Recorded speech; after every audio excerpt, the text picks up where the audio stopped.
Okay, I think we're back in business. So apologies for the interruption. We had some Wi-Fi troubles. As I said when I started, this is the first time I've done this and don't quite know how to work these computers. So apologies, but we're back now. Just wait for some more people to join, but I'll just recap what it is that we're going to be going through. Hi, Senga and Wendy. Sorry about that, the Wi-Fi didn't quite work, but we're plugged in now and I've changed location. So just to recap what we're going to be going over, we're going to be looking at some CV do's, so things that you do want to include. We'll go through some questions that we've already had, then I'll look at some CV don'ts. I'll answer any more questions that come through and some more that I've got already, and then we'll look at some cover letters and tricks. As I said to begin with, you know, a lot of CVs, a lot of cover letters, it really does come down to personal preference. So just include what you think is relevant, but make sure it follows a certain format and make sure what you're saying is relevant to what you're doing. So looking at some CV do's, we will start with, do construct your CV with a prospective employer in mind. So a lot of people, and I can understand why people do this, but a lot of people will just send out a generic CV for every role that they apply for. And that's all well and good. You know, your experiences are the same. Your experience isn't going to change, but the requirements of each role are going to change. So say, for example, you want to apply for an office administrator role that requires some accounting.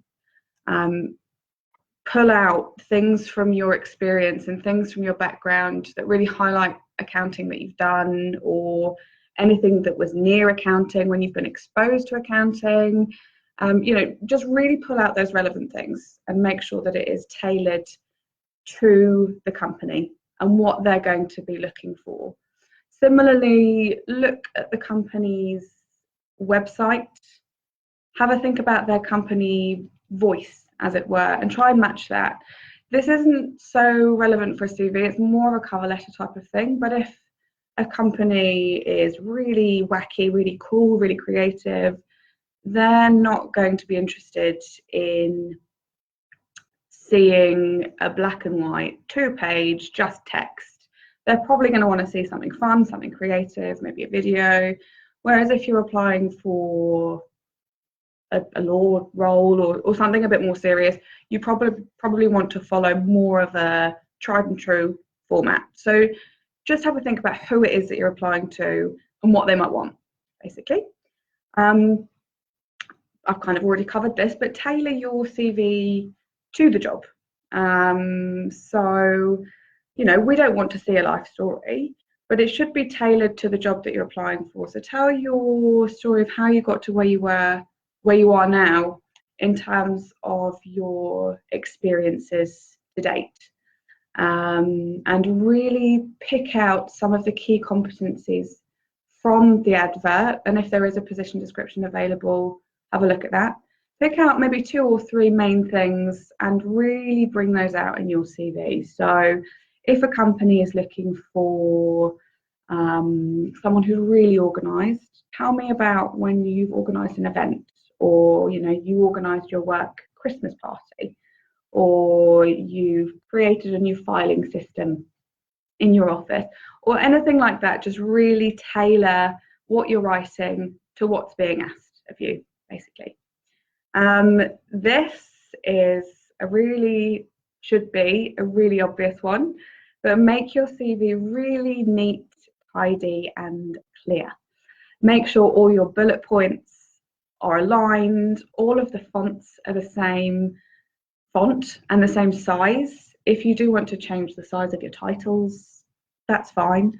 Add in a few bold parts of things that you want to highlight, but just really make sure that it looks uniform, it looks neat, and the spelling and grammar is right.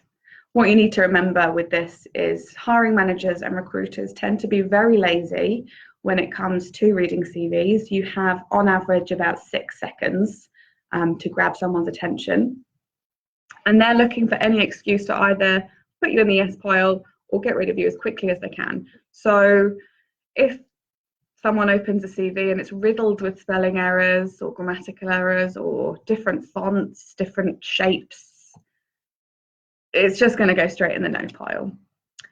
With that, thinking about the way your CV looks, it's great to get creative, to look a bit different, but sometimes it can go a little bit too far the other way, or a lot too far the other way. I've seen some CVs that look like comic books, but you know, each to their own.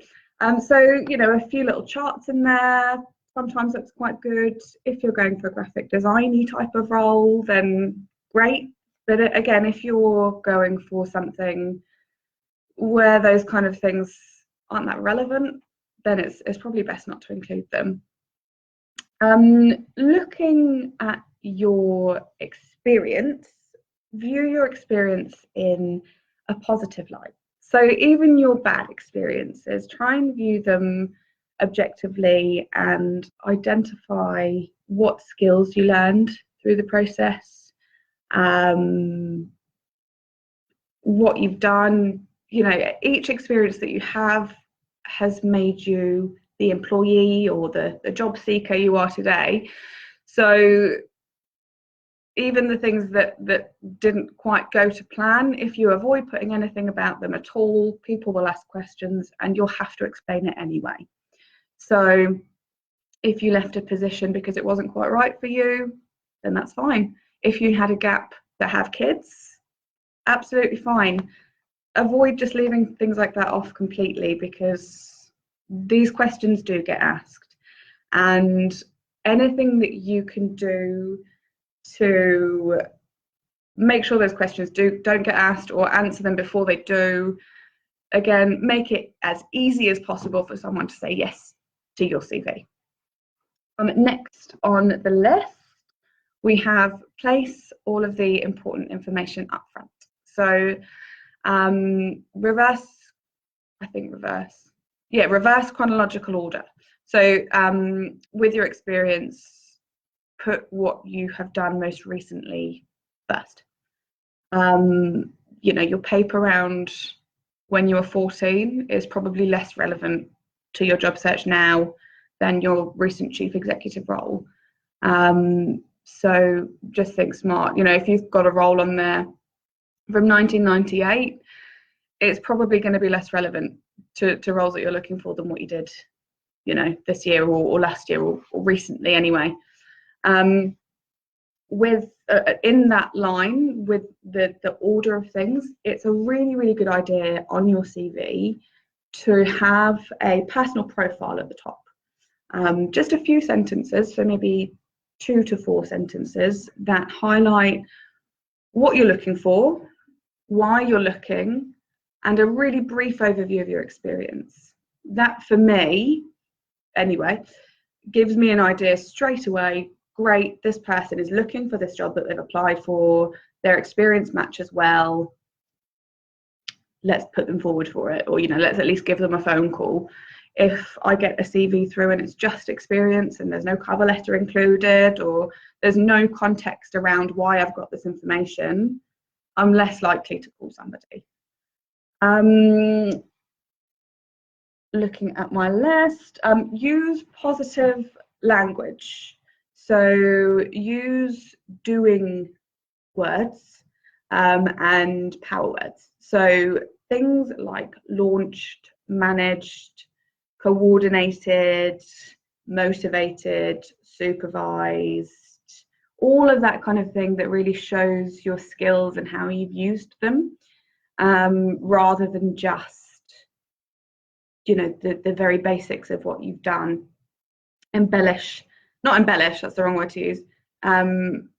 Make yourself look like a sparkly, shiny candidate that people want to speak to because they are motivational and they're organised, and yeah, doing words will really work for you.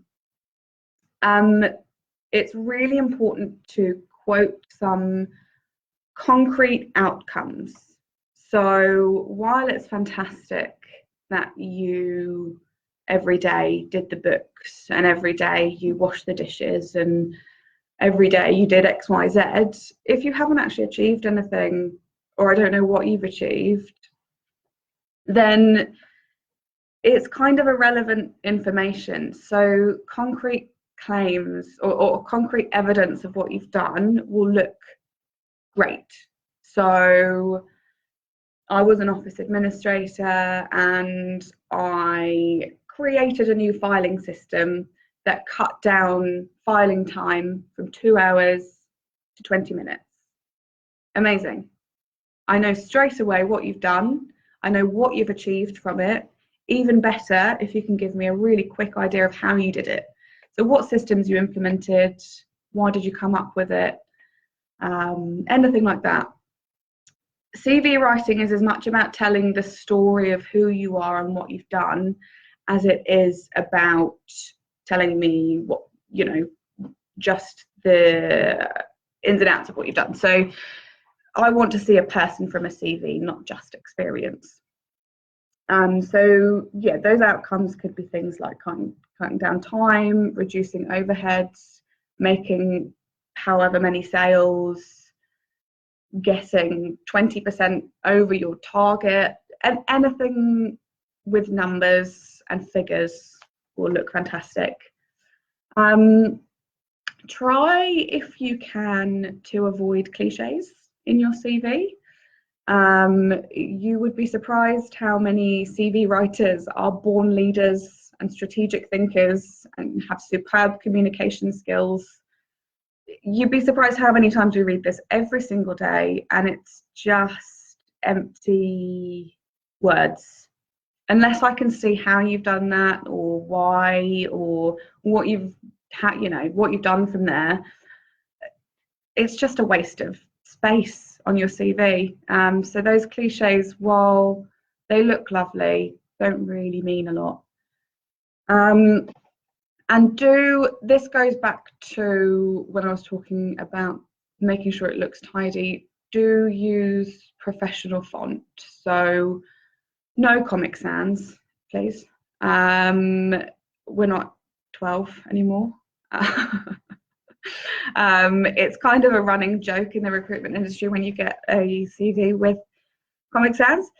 So, you know, Times New Roman, Arial, Calibri, if that's how you pronounce them. They're all fairly professional. There's some others that look good that I can't remember the name of, but nothing too funky when you're applying for jobs. So there are lots more things that are do's when writing a CV, and I can give you more if you need. If you have any questions, then please feel free to get in touch with me via LinkedIn or via email. I'm always happy to answer questions. But that's just a really quick overview of some do's. So we'll look at some questions that we've had from people. And again, if you have any questions while I'm talking, then please throw them in. We've got heaps of time. So first question we've got is from Mike, and he has said, in looking at a different career, how do I market myself when I have the skills and qualifications but not the required work experience length of time? Really good question. So lots of job ads are, this is our ideal, perfect, amazing candidate that we would love, but we are more than aware that we are unlikely to get. So when people write an advert, and when they write an advert, they write down every single thing that they would love from their ideal candidate. But particularly with the skills shortage that we've got at the moment, chances of that happening are really low. And so they're pretty much wish lists. And I would say if you match anywhere between 60 to 80%, depending on the job, of the requirements, then absolutely go for it. What you need to do is, in your cover letter, just explain, you know, while I may not have 10 years experience in this field, or I may not have this degree, or I don't have this, what I do have is this other amazing thing that actually matches really well. So it's about being honest. You know, if you don't have the experience, you don't have the experience. But if you think you can do that role, absolutely apply for it and just tell me how you're going to be amazing at it. Our next question is from Raymond. Thank you, Raymond. Should a CV be brief or detailed, or should you send both? I don't ever want to receive 2 CVs from one person. I would say it depends what brief and detailed looks like to you. So to me, detailed is heaps and heaps and heaps of information, and I don't need that. I would say probably go towards the brief side of things with your CV, but you want the detail in there that's relevant to the role. So it kind of goes back to what I was saying earlier with matching the position description or the advert. If they've got lots and lots of detail in there, chances are they're probably looking for someone that is highly detailed. So get a bit more information in there. If they've asked for specific experience or specific qualifications, then that's really important that that's in there and that detail's there. But I don't want to know what you did every single day for the job that you're in for 6 years. So just use a bit of common sense. And in terms of pages, you're probably looking maximum 3 for a CV. So, you know, that should give you an idea of how much detail you can include. And I would say go 3 pages for, you know, someone that's been working for 30 years. So, yeah, common sense, as I say. Andrew has asked, do references need to be on a CV? And no, they don't. You can write references available on request, but people will always ask for that information. And if I had been a reference for someone, I wouldn't particularly want them sending my contact details around to every single person. So yeah, it just means that that information is protected for whose it is. Wendy, thank you for your question. Is it important to have a LinkedIn profile as well as a CV? Yes, it is. LinkedIn is a fantastic way of communicating with people. It's a professional platform that you can instant message people on, and that people can have a look at your background. It's essentially an online CV that anyone can access at any time that you can communicate via. I'm not getting commission from them, I promise, but it's a really good way to contact people if you are looking for roles. So message people, write some statuses, ask for some advice. You can do research into companies and who works there and what backgrounds they've had, and it's just a really good way of gathering information and getting your name out there online in a really easy way. So yeah, definitely have a LinkedIn profile and connect with as many people as you can.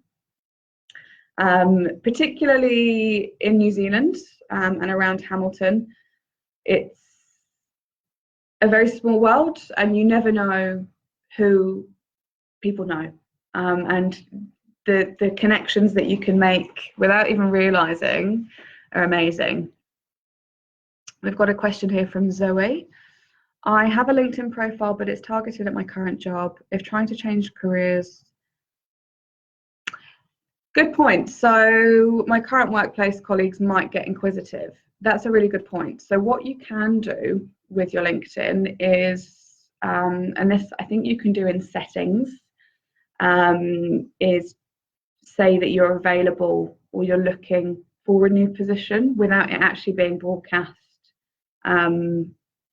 actively. So that's a good way to do it, but you know, you don't necessarily have to put things out there publicly. You can private message people, so you can say, you know, find a company that you might want to work for, or you know, someone that you want advice from, and you can private message them and say, hey, I I'm looking. I know you may not have a role at the moment, but I'd really appreciate some advice. Would really appreciate if this could be confidential, as my current workplace don't know that I'm looking. So there are ways around it. There are ways to get around, being overt about your job search. You can be a little bit sneaky, and it's a good way to, as I say, do some research into companies and into their background and into the employees' backgrounds and everything like that. So that's the questions for now, unless anyone else has any more. So we're looking at CV don'ts. Okay, so first and foremost, and this is a big one for me,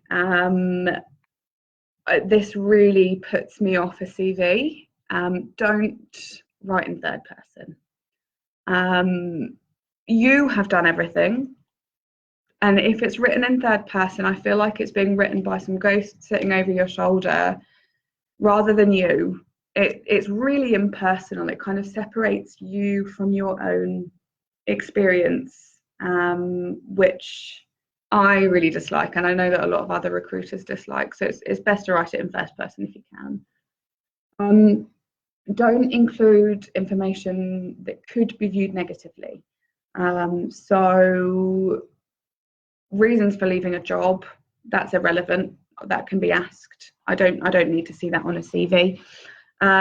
Failed exams, again, I want to see what you have done and what you're proud of. It gives people the opportunity to put you in the no pile, which obviously we don't want. Don't include any unnecessary information. We as recruiters aren't allowed to discriminate, and we don't want to discriminate based on age, marital status, race, gender, anything like that. And there's just no reason to include it whatsoever. And you never know who will end up judging you. Good people won't, but if you include that information, it gives the opportunity for people who may to judge you. So just leave it off. It's not relevant at all. And down that vein, don't particularly need addresses on there either. Good to know if you're in Hamilton or if you're in the Waikato or if you're in the Bay of Plenty, that's fine. But a full postal address is again irrelevant. I'm not going to send you a letter. So that can be left off there. This doesn't happen too often, but it's a good point to mention. Don't include salary expectations on your CV. That's something that can be negotiated further down the line, and you may end up cheating yourself out of some money because they may want to offer you more than you're expecting. So leave that out there. A good point to note with this as well is when I ask candidates what they want salary-wise, it's never taken as gospel. It's just to give a good idea of where you're sitting and a rough guide to where we might place you. I mentioned this earlier, don't make your CV more than 2 or 3 pages long. Just include those key shiny points that make you look like a great candidate.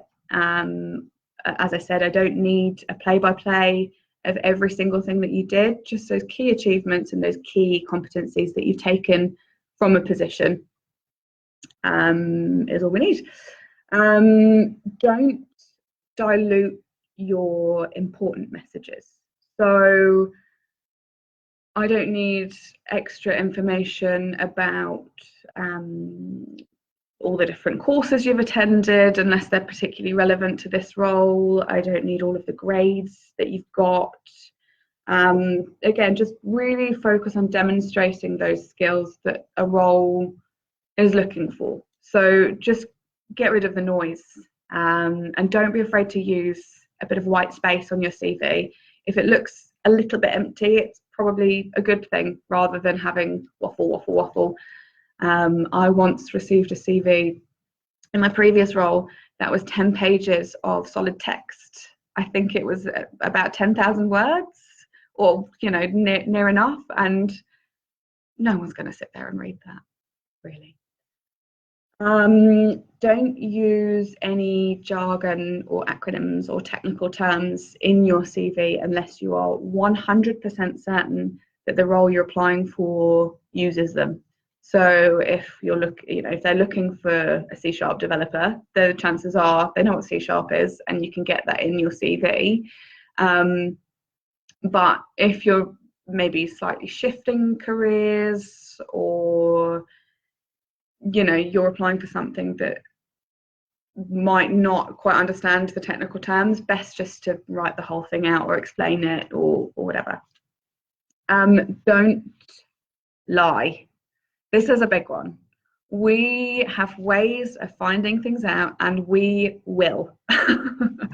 So whatever you do, please don't lie on your CV. And in that line, check your social media as well, because we will always have a look at your Facebook. We'll always have a look at your LinkedIn. If there is access to other things as well, we may have a look. And if you've said some stupid things years ago, they will show up, because you can only really see old information on profiles that you're not friends with. So I will see those things straight away. And it has happened before where someone has not got a job because of something that they've had on their Facebook from years ago. So make sure that you've tidied things up, and no one's going to find any naughty things that you've done. Don't include a photo on your CV ever. It's really, really not relevant unless you're applying for a modelling job, in which case, go ahead. Even if it's a happy smiley picture, if you're bald, someone might not like bald people. If you're wearing a dress, someone might not like dresses. Again, it's giving you the opportunity, giving recruiters or hiring managers the opportunity to discard you, and that's not what you want. And what you look like is completely and utterly irrelevant to your job, again, unless you're a model, in which case, good for you. And finally, on the don'ts list, don't use inappropriate email addresses. We have had some really good laughs in the office at some very silly email addresses that people have had. Sexy girl, and it puts people off you straight away. So please, please, please get a professional email address, even if it's one that you create purely for your job search. First name, second name @domain.co.nz or whatever. Yeah, it will give us a good laugh, but it will probably put your CV in the no pile very quickly if you've got a ridiculous email address. So that's the last of the don'ts. Again, if you have any questions, then get in touch with me. I am on LinkedIn, obviously. I'm a huge advocate, and my email address and my phone number I will post on the page afterwards, so you've got that available. So looking at some more questions now. We've got one from Gillian, and Gillian has said, looking forward to the Facebook session. What a great idea. Thank you. I'm not looking for a role, but I'm helping my sister update her CV, and I'm curious about the best way to format the information, as there's lots of conflicting advice on this. Some people say to use a 2-column format, whereas others prefer to use full page width, but with bullet points, and keep it to 1 to 2 pages. An expert steer on this would be great, and maybe a few examples of a great CV popped on the Facebook page. That is certainly something we can do, and I can get those either sent to you or on the Facebook page before the end of the week, so that's no problem. This kind of goes back to what I was saying earlier. It is personal preference, but I would always say steer clear of columns. It makes the page look too busy, and it makes it harder for the eye to follow the information. So if you can just all in a straight line, all easy to follow, probably better than columns, definitely. One from Ryan here. Should you always write a cover letter? Absolutely yes. I know some people say it's archaic, but when I've got 68 applications for a role, a cover letter, sorry, is a really good way to make you stand out. Absolutely. One from Lucy. Should you follow up after you have sent an application? Now, this depends on the role and if you have the details of the person. I think it's good to follow up and it's good to keep that connection going, but sometimes people have a lot of applications to go through and there may be a certain delay. A good recruiter will keep you up to date with where they're at and where your application is sitting. So you shouldn't have to follow up. But if you really need to know where you're at in the process, then absolutely follow up. Good. Okay, so I'm actually going over time, which I apologise for, but I've got a lot to say apparently. So finally, we're going to look at some cover letter top tips. As I say, a cover letter is a really good way of making yourself stand out against everybody else and get a bit more personality in there. So first and foremost, address it to the right person. The phrase "to whom it may concern" really grinds my gears. My name is on every single advert that I post. It concerns me. Address it to me.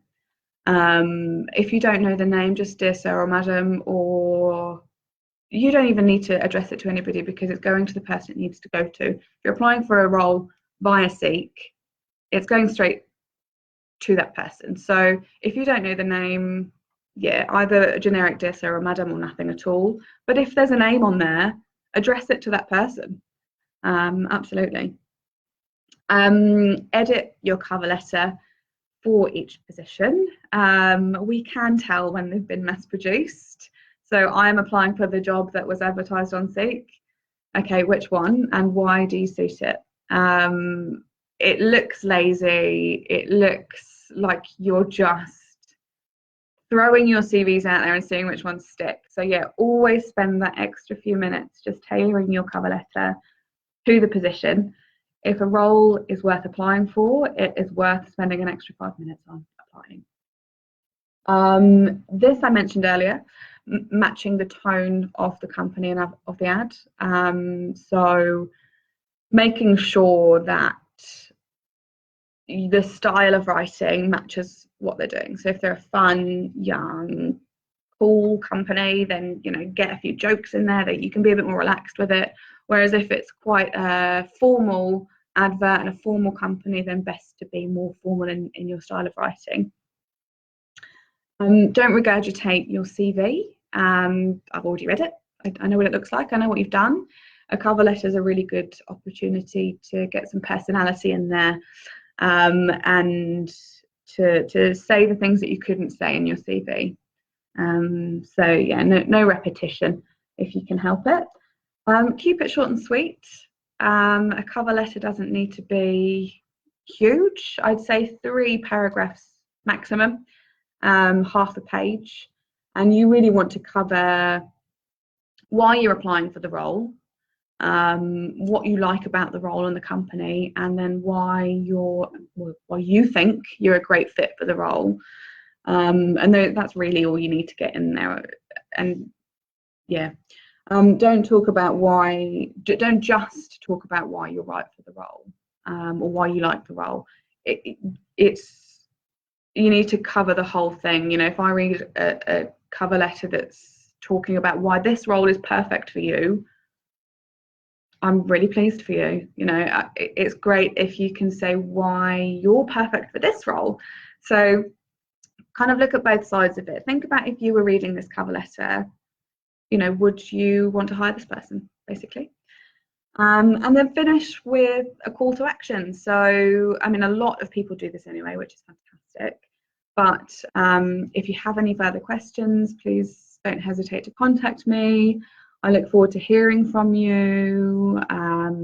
If you want to arrange an interview, I'm available this time. Anything that yeah, gives the recruiter or the hiring manager a call to action to actually get in touch with you, is always a fantastic idea. So that is me. I was worried about being able to fill half an hour, and I filled 35 minutes. If anybody has any questions, please throw them at me now. I will wait 1 second, drink a sip of my cold tea.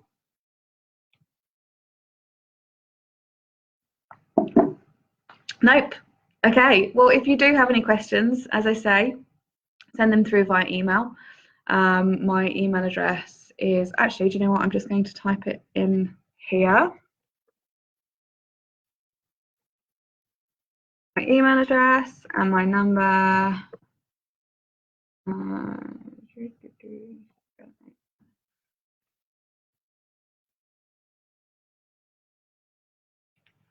There we go.